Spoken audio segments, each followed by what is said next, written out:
Hello, I'm Rebecca. I'm best known for my part in the Gospel of Luke, where I bathe Jesus' feet with expensive perfume and my own facial excretions. I'm least known for my actual name. I did think, at one point, maybe I should stop kissing his feet.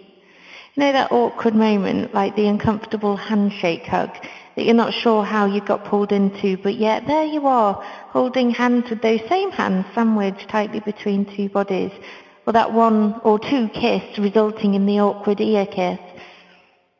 Anyway, there I found myself on my knees, repeatedly kissing his feet, weeping on them. And it wasn't just tears that wet his feet. But you've got to understand, I couldn't help it. He was reclined there in that room, chatting with Simon and his guests. I listened for a bit.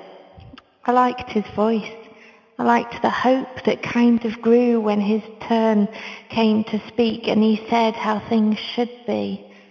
I felt like I got the teacher in his lessons, and he was more than just another teacher debating and dreaming dreams for a better time. I wasn't trying to cause a scene. I just wanted to look after him, to show him that I was, I don't know, thankful, grateful, in love. Not that kind of love. I know what they say about me, and believe me, my sins were great. But I'm not one of those women. Though, even if I were, I don't think he would have treated me any different. But I couldn't help myself. I needed to do something to demonstrate the feelings I felt, to honour him in the way he made me feel honourable. He made me feel free to begin the process of letting go of the heaviness of my own thoughts and fears and shame, free to believe life didn't have to keep being like that. He blessed me with peace, or the hope of it. He made me feel so loved, just as me, that what I had to give was acceptable, and so I gave him all that I had to give, even though the others thought it was wrong, even though the whisperers tried to make out that I was worse than I was.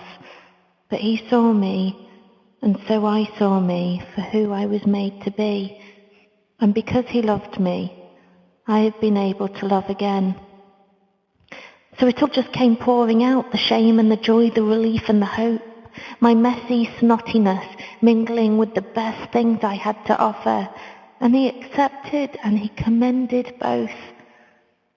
If I'd thought about it, if I'd done a projected cost analysis of what I could have done with that ointment, I might have done it differently.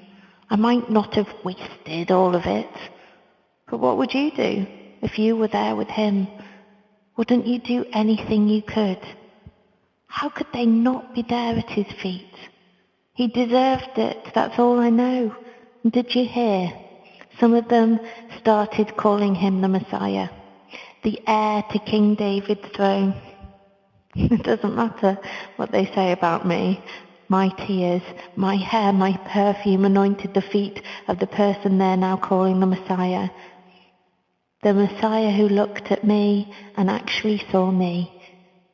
Well, I just know whoever he was worth more than every ounce of that perfume, all my tears and humility. And how that perfume hangs around, reminding me, even when I knew he'd been betrayed,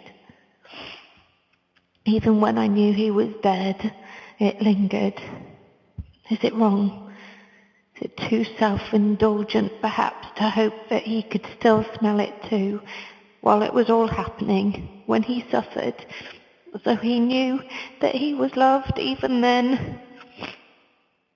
For me it lingered, and it was like he was still there, still seeing me, and I think he is, because I still feel worthy, I still feel acceptable.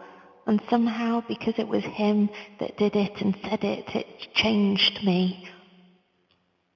I hope he knew. I hope what I did was good enough, because I'm not going to stop now. I hope I can see people the way he saw me and maybe help them to know their worth and value, because he loved me first.